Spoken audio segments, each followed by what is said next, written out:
नमस्कार, स्वागत है आप सभी का। ग्राउंड रिपोर्टर देख रहे हैं आप, मैं हूं आपके साथ कृतिका। बुलेटिन की शुरुआत बड़ी खबर के साथ करेंगे अमरोहा से, जहां पर पुलिस के एनकाउंटर पर अब सवाल उठ रहे हैं। दरअसल कस्टडी से 50,000 का इनामी बदमाश फरार हो गया है। जिला अस्पताल से धीरज उर्फ इमरान खान फरार हुआ है। बदमाश की तलाशी लिए बिना उसे गिरफ्तार किया गया था और पुलिस ने बदमाश के कब्जे से फोन तक बरामद नहीं किया गया। वीडियो में बदमाश पर फोन होने की तस्वीर कैद की गई। मुठभेड़ में घायल होने पर बदमाश को भर्ती कराया गया था। गोली लगने के बावजूद बदमाश फरार हो गया है, जिसके बाद पुलिस पर सवाल उठ रहे हैं। बदमाश ने मासूम बच्ची का अपहरण किया था और परिजनों से 40,000 रुपए की फिरौती मांगी थी। बच्ची को पुलिस ने सकुशल बरामद भी कर लिया था और इस बदमाश को गिरफ्तार किया गया था, लेकिन उसके बाद में ये बदमाश पुलिस की गिरफ्त से फरार हो गया है। आज थाना रहरा और एसओजी की टीम ऑलरेडी एक ऑपरेशन में लगी हुई थी, जिस दौरान एक सामने से एक व्यक्ति आ रहा था। जब उसको वहां से रोका गया तो वहाँ उसके साथ में एक लड़की थी। लड़की वहाँ से वहाँ लड़की को छोड़कर भागा। लड़की को सेफ कस्टडी में लेने के बाद में उस व्यक्ति का जब पीछा किया गया, उसने पुलिस पर फायरिंग करी। फायरिंग करने के बाद में पुलिस ने अपनी तरफ से सेल्फ डिफेंस में फायर किया और उस व्यक्ति के टांग में गोली लगी है। मौके पर जब जाके उससे पूछताछ करी गई तो उस व्यक्ति का नाम धीरज उर्फ इमरान खान पता चला है। साथ ही साथ इस व्यक्ति द्वारा 1 दिसंबर को यहाँ पे रहरा में एक छोटी। अधिक जानकारी के साथ संवाददाता माजिद जुड़ गए हैं। माजिद, क्या कुछ ताजा अपडेट है आपके पास? पुलिस की तरफ से क्या बयान इस वक्त दिया जा रहा है बदमाश के फरार होने पर? देखिए प्रतिभा, बता दूं ये पूरा मामला अमरोहा जनपद के रहरा इलाके का है, जहां 50,000 रुपए का इनामी बदमाश को देर रात पुलिस ने मुठभेड़ में मार गिराया और उसके पैर में गोली लगने से उसकी गंभीर रूप से घायल हो गया। उसके घायल को जिला अस्पताल में भर्ती कराया गया था और बताया जा रहा है कि वहां से अस्पताल से इलाज के दौरान बदमाश फरार हो गया है। जैसे ही पुलिस को इसकी सूचना मिली है, पुलिस विभाग में हड़कंप मच गया और पुलिस विभाग के आला अधिकारी मौके पर पहुंच गए हैं। इस पूरे मामले में पुलिस ने मुकदमा दर्ज कर लिया है और आरोपी बदमाश की तलाश में 3 टीमें गठित कर दी गई हैं और जल्द पुलिस का दावा है कि आरोपी बदमाश को गिरफ्तार कर लिया जाएगा। ठीक है, शुक्रिया तमाम जानकारी देने के लिए माजिद।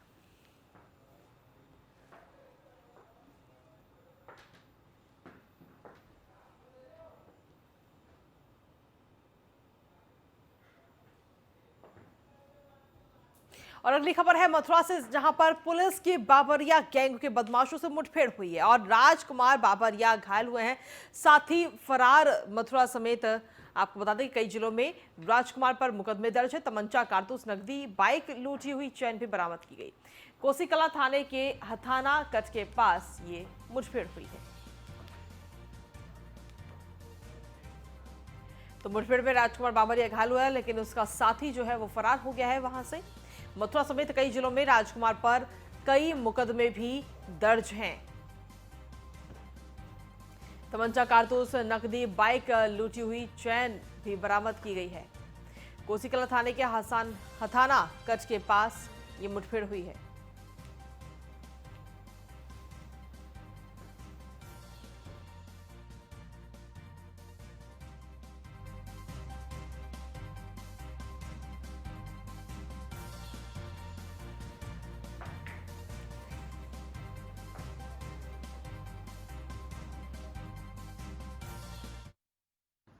थाना कोसीकला क्षेत्र के हताना मोड़ के पास एसओजी और थाना कोसीकला की ज्वाइंट टीम की कुख्यात बाबरिया गिरोह के 2 अपराधियों के साथ मुठभेड़ हुई है, जिसमें एक अपराधी रामकुमार बाबरिया पुलिस की गोली लगने से घायल हुआ है तथा दूसरा अपराधी राजवीर बाबरिया वहां से फरार हुआ है, जिसके लिए पुलिस टीम लगातार कॉम्बिंग कर रही है।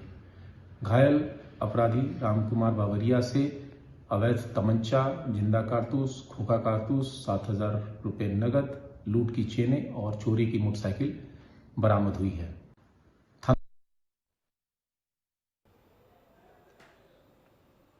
तो मथुरा की खबर आप तक पहुंचा रहे, जहां पर पुलिस की बाबरिया गैंग के बदमाशों से मुठभेड़ हुई है और मुठभेड़ में राजकुमार बाबरिया घायल हुआ है, लेकिन उसके साथी फरार हो गए हैं। मथुरा समेत कई जिलों में राजकुमार पर मुकदमे दर्ज हैं।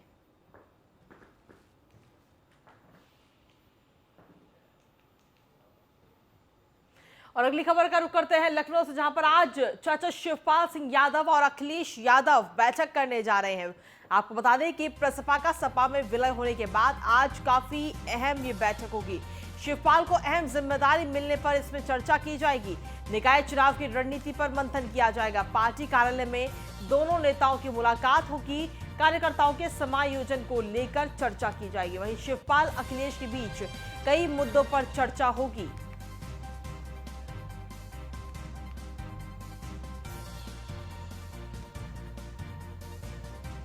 तो आज ही काफी अहम ये बैठक होने जा रही है, जहां पर चाचा शिवपाल और अखिलेश यादव के बीच ये बैठक होगी।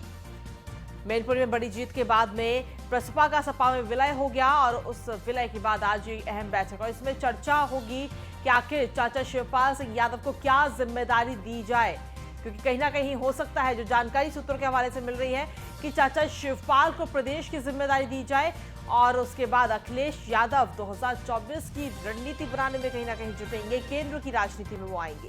तो ऐसे में चाचा शिवपाल को अहम जिम्मेदारी मिल सकती है। इसके अलावा आगामी नगर निकाय के जो चुनाव है उसमें भी अहम जिम्मेदारी चाचा शिवपाल को दी जा सकती है। अधिक जानकारी के साथ स्कंदिता मिश्रा इस वक्त जुड़ गई है फोन लाइन पर। स्कंदिता, क्या कुछ ताजा अपडेट है आपके पास?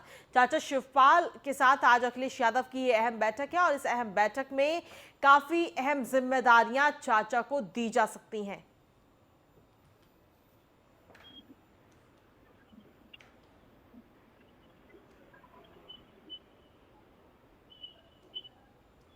स्कंदिता, आवाज मिल रही है आपको?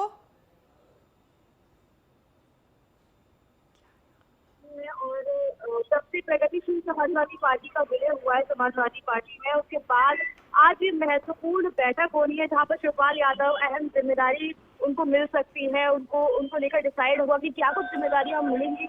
और आपको बता दूं मैं कि 2016 के बाद से जब से पार्टी अलग अलग हो गई थी, दोनों लोग अलग हो गए थे, तो 2016 के बाद से आज वो दिन आया है जब पहली बार शिवपाल यादव समाजवादी पार्टी के कार्यालय में जाएंगे। चाचा भतीजे की जोड़ी एक साथ नजर आएगी और उनके आने से पार्टी को कितनी मजबूती मिलेगी ये तो दिख ही गया है। लेकिन आज उनको क्या कुछ जिम्मेदारियां सौंप सकते हैं अखिलेश यादव, वो देखना होगा। तो आज फाइनली वो दिन आया है जब 2016 के बाद से चाचा भतीजे की जोड़ी एक साथ नजर आएगी और इसमें देखना होगा कि निकाय चुनाव को लेकर भी क्या कुछ जिम्मेदारियां अखिलेश यादव चाचा शिवपाल को सौंप सकते हैं। इसके अलावा क्या कुछ जिम्मेदारियां उनके बेटे आदित्य यादव, जो कि प्रगतिशील समाजवादी पार्टी के प्रदेश अध्यक्ष हुआ करते थे, अब वो भी साथ हैं और एज अ देवर उन्होंने भी अपनी भाभी को काफी ज्यादा सपोर्ट किया था मैनपुरी के चुनाव में। तो देखना होगा कि क्या कुछ जिम्मेदारियां मिल सकती है। इसके अलावा शिवपाल यादव अखिलेश यादव के बीच कई अहम मुद्दों पर चर्चा होगी। आज जानकारी स्कंदिता ये भी मिल रही है कि चाचा शिवपाल को प्रदेश की राजनीति सौंप सकते हैं और फिर अखिलेश यादव केंद्र की राजनीति में अंदर एंट्री करेंगे, 2024 की तैयारी करेंगे। जी बिल्कुल, 2024 का चुनाव लड़ने के लिए दोनों ही लोग एकदम तैयार हैं और अखिलेश यादव ने स्वयं कहा है कि चाचा शिवपाल को बड़ी जिम्मेदारी दी है। तो ऐसे में सवाल उठता है कि वो बड़ी जिम्मेदारी क्या हो सकती है। क्या वो चाचा शिवपाल को नेता प्रतिपक्ष बना सकते हैं, या वो निकाय चुनाव की जिम्मेदारी सौंप सकते हैं, या क्या वो संगठन की जिम्मेदारी सौंप सकते हैं चाचा शिवपाल को? क्योंकि अब जब से मुलायम सिंह यादव का निधन हुआ है, उनके निधन के बाद से लगातार उनका जो वैल्यू था नेताजी के बाद में, वो जिम्मेदारी उनको सौंपी हुई है। अब जो मुखिया की जिम्मेदारी है वो एक बड़ी की जिम्मेदारी अखिलेश चाचा शिवपाल निभा रहे हैं पार्टी में और बड़ी उनकी भूमिका उन्होंने लगातार निभाई थी हमेशा से, क्योंकि पेशेंस शिवपाल यादव में फूट कर भरा है। इतने समय तक उन्होंने अपनी पार्टी चलाई, लेकिन उन्होंने कभी किसी दूसरी पार्टी के साथ गठबंधन नहीं किया। और आज जब दोबारा सब लोग साथ आए हैं तो आज उन्होंने ये चीज प्रूव कर दी है कि चाचा शिवपाल में कितना पेशेंस है। वो कभी भी अपने परिवार के खिलाफ नहीं करता है। तो जिस चीज को वो हमेशा कहा करते थे कि मनभेद है, मतभेद नहीं है, वो चीज चाचा शिवपाल ने इलेक्शन में प्रूव करी, साथ आके प्रूव करी। और आज देखना होगा, क्योंकि अब जो नगर निकाय का चुनाव आने वाला है और जो 2024 का चुनाव होने वाला है, वो कहीं ना कहीं बीजेपी के लिए जीतना इतना आसान नहीं होगा, क्योंकि दोनों की जोड़ी साथ है, की जोड़ी हमेशा से फेमस रही है। तो देखना होगा क्या कुछ जिम्मेदारियां अखिलेश यादव चाचा शिवपाल को और उनके तमाम कार्यकर्ता जिनको सम्मान का इंतजार है कि जब वो पार्टी में जाए तो उनका किस तरीके से स्वागत किया जाएगा, ये भी देखना होगा। ठीक है, शुक्रिया स्कंदिता तमाम जानकारी और अपडेट्स देने के लिए।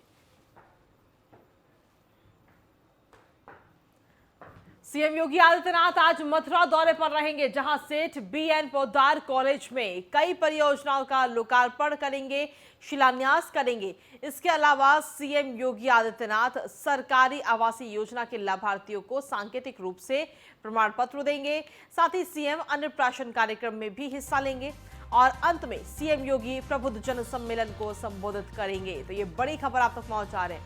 आज मुख्यमंत्री योगी आदित्यनाथ मथुरा के दौरे पर रहेंगे। मथुरा का आज दौरा होगा और काफी अहम ये दौरा माना जा रहा है, क्योंकि इस दौरे में कई सारी सौगात मथुरा वासियों को मिलने जा रही है। तमाम योजनाओं का शिलान्यास मुख्यमंत्री करेंगे। 10:55 पर मथुरा वेटरनरी हेलीपैड पहुंचेंगे। 11 बजे पहुंचेंगे सेठ बीएन पोद्दार इंटर कॉलेज।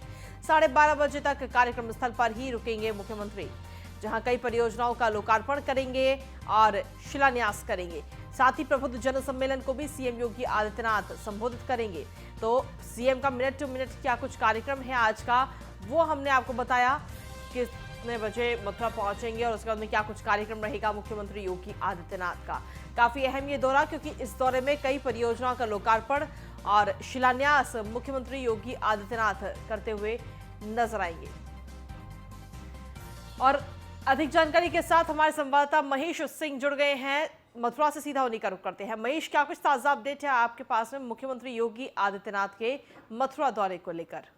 ठीक है, हम आपको बताते हैं, हम इससे मौजूद हैं बीएन पोद्दार इंटर कॉलेज में, जहां पर प्रबुद्ध वर्ग सम्मेलन को मुख्यमंत्री योगी आदित्यनाथ संबोधित करेंगे और हम अपने सहयोगी से दिखाना चाहेंगे जो मंच है जाएगा। यहाँ पर मुख्यमंत्री योगी आदित्यनाथ पहुंचेंगे और यहाँ पर प्रबुद्ध वर्ग को सम्मेलन को संबोधित करेंगे। इसके अलावा मुख्यमंत्री योगी आदित्यनाथ यहाँ पर 822 करोड़ की लागत से 210 परियोजनाओं को शिलान्यास भी करेंगे। इसके अलावा आज यहाँ पर जो प्रबुद्ध वर्ग सम्मेलन है उसको संबोधित करेंगे मुख्यमंत्री योगी आदित्यनाथ। यहाँ पर लगभग 5,000 लोगों के बैठक की व्यवस्था की गई। आप देख सकते हैं, हम अपने से दिखा रहे हैं कि यहाँ पर ये सभी लोगों के बैठक की व्यवस्था की गई है। सबसे बड़ी बात है, यहाँ पर देखिए पुलिस तैनात है, सुरक्षा की मुख्यमंत्री योगी आदित्यनाथ के कार्यक्रम को लेकर है। सबसे बड़ी बात है, यहाँ पर जो नगर निगम का चुनाव है उसको लेकर के भारतीय जनता पार्टी के पदाधिकारियों ने भी अपनी पूरी तैयारियां भी की है, क्योंकि मुख्यमंत्री योगी आदित्यनाथ आज मथुरा पहुंच रहे हैं। तो सभी लोग अधिक से अधिक अपने आप को यहाँ पर प्रत्याशी घोषित करने या मांग रखने की बात करके ज्यादा से ज्यादा अपना प्रदर्शन कर रहे हैं कि मुख्यमंत्री के सामने अपने आप को प्रदर्शित कर सके। आज मुख्यमंत्री यहाँ पर 11 बजे पहुंचेंगे और उसके बाद प्रबुद्ध वर्ग को सम्मेलन को संबोधित करेंगे। उसके बाद कई परियोजनाओं को शिलान्यास भी करेंगे। जिस तरीके से देखा जाए तो अन्नप्राशन का भी कार्यक्रम रखा गया है और उसमें भी मुख्यमंत्री आज शामिल होंगे।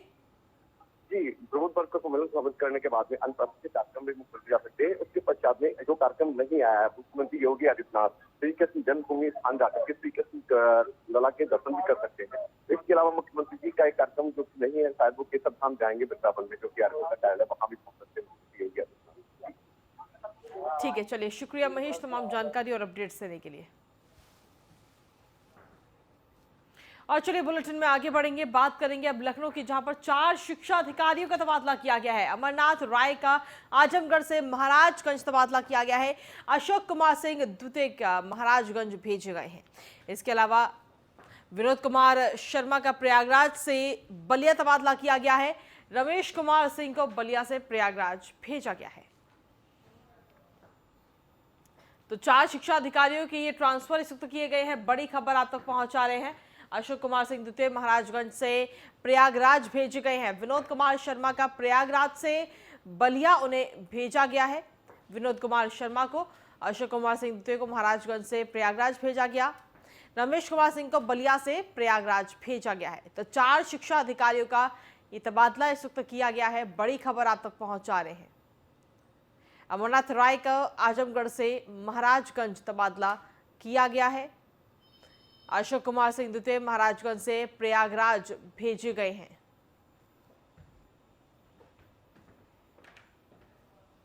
अधिक जानकारी के साथ संवाददाता एसके वाजपेयी जुड़ गए हैं। एसके, क्या कुछ ताजा अपडेट है आपके पास में?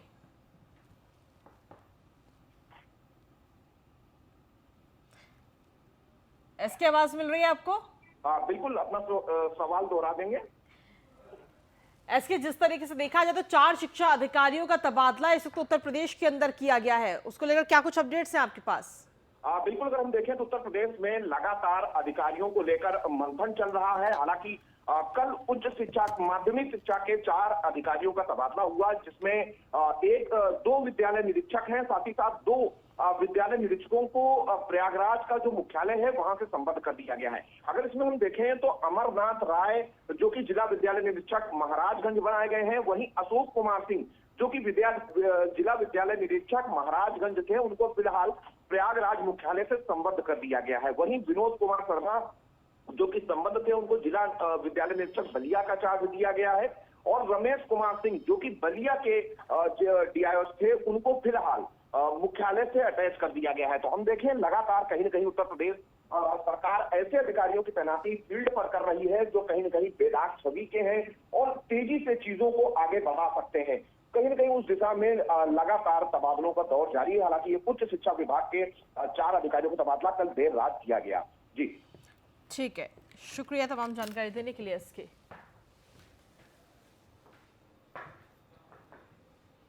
और अगली खबर है लखनऊ से, जहां पर बीजेपी नेता मालती शर्मा की हत्या के मामले में रिटायर्ड डीआईजी की पत्नी को उम्र कैद की सजा सुनाई गई है। 3 अन्य आरोपियों को भी आजीवन कारावास की सजा सुनाई गई है। रोहित यादव, आलोक दुबे, राजकुमार को उम्र कैद की ये सजा सुनाई गई है। 2004 में गोली मारकर मालती शर्मा की हत्या की गई थी।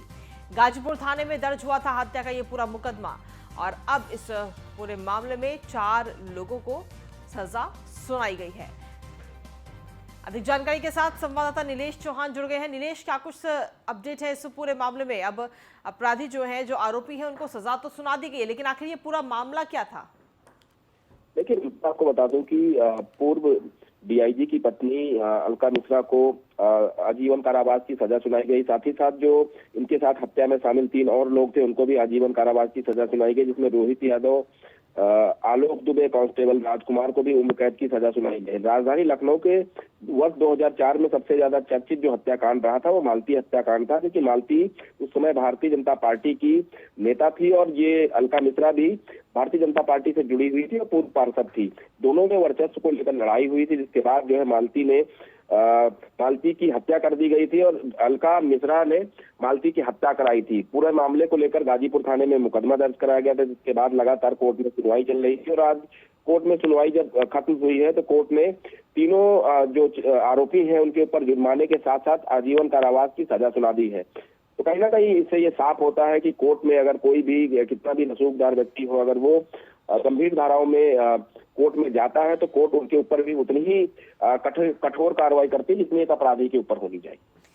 ठीक है नीलेश, आप बने रहिए, आगे भी अपडेट्स और जानकारी अन्य खबरों पर आपसे लेंगे। और लखनऊ से सबकी एक और बड़ी खबर मिल रही है, जहां पर एसटीएफ को बड़ी कामयाबी मिली है। बिजली मीटर रीडिंग में गड़बड़ी करने वाले गैंग के 5 सदस्यों को गिरफ्तार किया गया है। इलेक्ट्रॉनिक डिवाइस से बिजली मीटर में गड़बड़ी करके रीडिंग कम करते थे और गैंग के अन्य सदस्यों की तलाश हालांकि अभी की जा रही है। तो एसटीएफ को यह बड़ी सफलता मिली है। बिजली मीटर में रीडिंग में गड़बड़ी करने वाले गैंग के 5 सदस्यों को इस वक्त गिरफ्तार किया गया है। इलेक्ट्रॉनिक डिवाइस से बिजली मीटर में ये लोग गड़बड़ी करते थे और रीडिंग कम करते थे। गैंग के अन्य सदस्यों की हालांकि तलाश अभी की जा रही है। नीलेश हमारे संवाददाता लगातार हमारे साथ बने हुए हैं फोन लाइन पर। नीलेश, आपके पास क्या कुछ ताजा अपडेट है? बिल्कुल, आपको बता दूं कि बिजली विभाग में बड़े पैमाने पर जो है मीटरों में उसकी स्पीड कम करके जो है तमाम तरीके का घोटाला किया जा रहा था। जो काम बिजली विभाग के अधिकारियों को करना था वो एसटीएफ ने किया। एसटीएफ ने 5 ऐसे लोगों को दबोचा है जो मीटर में गड़बड़ी करके जो है सरकारी राजस्व को चूना लगा रहे थे। और इस गैंग की अगर हम सरगना की बात करें तो पवन पाल जो है अभी भी फरार है। पवन पाल की अगर बात करें तो मूल रूप से कोलकाता का रहने वाला है। जब लखनऊ आया था तो पहले उसने बिजली विभाग में संविदा कर्मचारी के रूप में नौकरी की और बिजली विभाग के तमाम उन चीजों को बारीकी से सीखा जिससे मीटर को जो है कम किया जा सके और लोगों को जो है कम पैसे में बिजली उपलब्ध कराई जा सके ताकि बिजली चोरी हो सके। उन तमाम चीजों को लेकर पवन ने गैंग स्थापित किया था। उस गैंग में तमाम लोग जुड़े हुए हैं। तमाम अभी भी बताया जा रहा है कि संविदा पर जो तैनात लाइनमैन है वो भी पवन के गैंग से जुड़े हुए हैं, जो ग्राहकों को ढूंढकर पवन तक पहुंचाते थे, जिनके घरों में जो लगा हुआ बिजली का मीटर है उसमें चिप लगाकर उस मीटर को धीमा कर दिया जाता था, जिससे बड़े पैमाने पर बिजली चोरी हो रही थी। जब इसकी जानकारी एसटीएफ को हुई तो एसटीएफ ने आनंद फानन में एक टीम को गठित किया और 5 लोगों को गिरफ्तार किया गया। अभी तमाम अन्य लोगों की गिरफ्तारियां और होनी बाकी है। लेकिन जो गैंग का मुख्य सरगना है पवन पाल, वो अभी फरार है। जल्द ही एसटीएफ उसको भी गिरफ्तार करेगी। जब एसटीएफ ने इस पूरे मामले का पर्दाफाश किया, उसके बाद जो है बिजली विभाग के आला अधिकारी हरकत में आए हैं और एक जांच कमेटी बैठाई गई है कि इस तरीके की अगर घोटालेबाजी घपलेबाजी बिजली विभाग में की जा रही थी तो कौन कौन लोग उसमें सम्मिलित थे, उनकी लिस्ट तैयार करने की बात बिजली विभाग के अधिकारियों के द्वारा की जा रही है। देखना होगा कि बिजली विभाग कौन सी जांच करता है, उन जांच में कितने लोग जो है दोषी पाए जाते हैं, उनके ऊपर क्या कुछ कार्रवाई की जाएगी। ठीक है, शुक्रिया तमाम जानकारी देने के लिए नीलेश। और चलिए अब बुलेटिन में आगे बढ़ेंगे और अगली खबर का रुख कर लेते हैं आगरा से, जहां पर लेखपाल और 3 राजस्व निरीक्षक पर गंभीर आरोप लगाए गए हैं। जमीन के नक्शे में हेराफेरी करके गलत रिपोर्ट लगाने के ये आरोप है और सभी पर लाखों रुपए की रिश्वत मांगने का भी आरोप है। लेखपाल लोकेंद्र सिंह के खिलाफ मुकदमा भी दर्ज हुआ है। दीपक सक्सेना, राजेश कुमार, विजय पाल नामजद और कागरोल थाने में सभी आरोपियों के खिलाफ मुकदमा दर्ज किया गया है। जोगेंद्र सिंह संवाददाता हमारे साथ जुड़ गए फोन लाइन पर। जोगेंद्र, क्या कुछ ताजा अपडेट है आपके पास में? जी मैं बता दूं आपको कि आगरा के तहसील खेरागढ़ में नगला घूरेलाल गांव में एक पैमाइश होनी थी, जहां मुकदमा पहले से तहसीलदार कोर्ट में जो लंबित चला है, जिसमें लेखपाल और कानूनगो ने मिलकर के उसमें नक्शे में फेरबदल कर दिया, जिसकी शिकायत के बाद में उन्होंने 1 लाख रुपए की रिश्वत भी मांगी गई। तमाम आरोप लगने के बाद में तहसीलदार की जांच में उन लोगों को दोषी पाया गया, जिसमें एक मुकदमा पंजीकृत हुआ है, जिनमें तमाम धाराएं 420, 470, 468, 471 की तमाम धाराएं। अभी तक कोई गिरफ्तारी नहीं हुई है। तहसीलदार महोदय का बताना है कि अभी तमाम और भी कोई लेखपाल बताए जा रहे हैं जो इस मामले में कहीं न कहीं लंबित हैं, जिनका नाम भी शायद बढ़ाया जा सकता है। ठीक है, आप जोगेंद्र लगातार बने रहिए, आगे और भी खबरों पर आपसे अपडेट्स और जानकारियां लेंगे। और लखनऊ में एक बार फिर से हर्ष फायरिंग का एक वीडियो इस वक्त सामने आ गया, जहां एक शख्स एक साथ कई राउंड फायरिंग करते हुए नजर आ रहा है। फायरिंग के दौरान समारोह में कई लोग मौजूद थे। कमिश्नरेट पुलिस पर फायरिंग पर लगाम लगाने में कहीं ना कहीं नाकाम नजर आ रही है। मड़ियाम थाना क्षेत्र के भारत मैरिज लॉन का ये पूरा वीडियो जो है वो बताया जा रहा है, जहां पर एक शख्स कई राउंड हर्ष फायरिंग करता हुआ नजर आता है। ये देखिए तस्वीर और ये वीडियो इस वक्त जमकर वायरल हो रहा है। लखनऊ के मड़ियाम थाना क्षेत्र के भारत मैरिज लॉन का ये वीडियो बताया जा रहा है। लखनऊ कमिश्नरेट कहीं ना कहीं इस तरीके के मामलों पर रोक लगाने में नाकाम इस वक्त नजर आ रहा है। एक बार फिर हर्ष फायरिंग का ये वीडियो सामने आया है।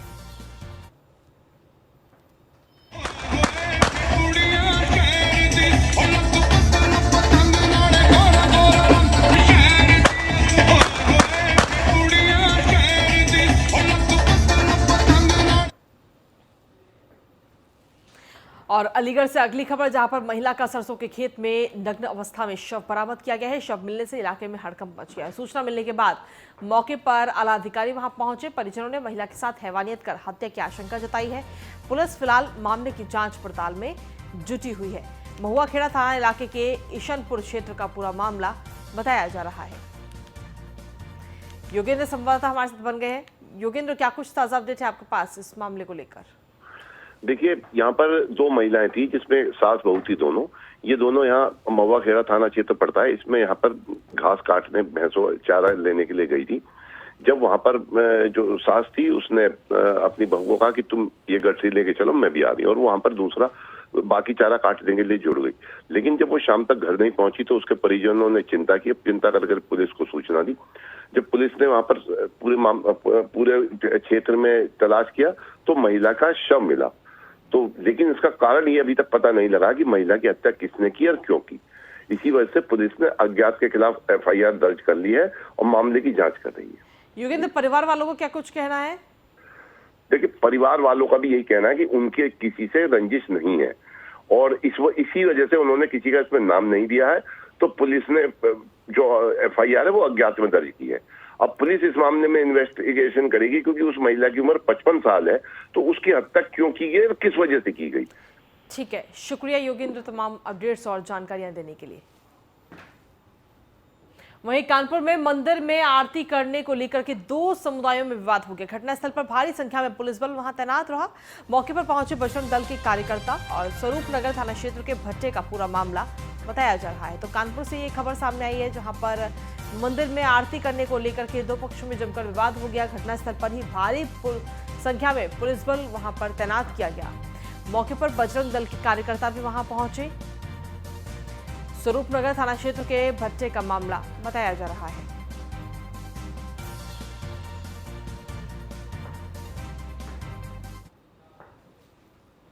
और इसी के साथ फिलहाल ग्राउंड रिपोर्टर में मेरे साथ इतना ही। बाकी तमाम खबरों के लिए आप बने रहिए न्यूज़ 1 इंडिया के साथ।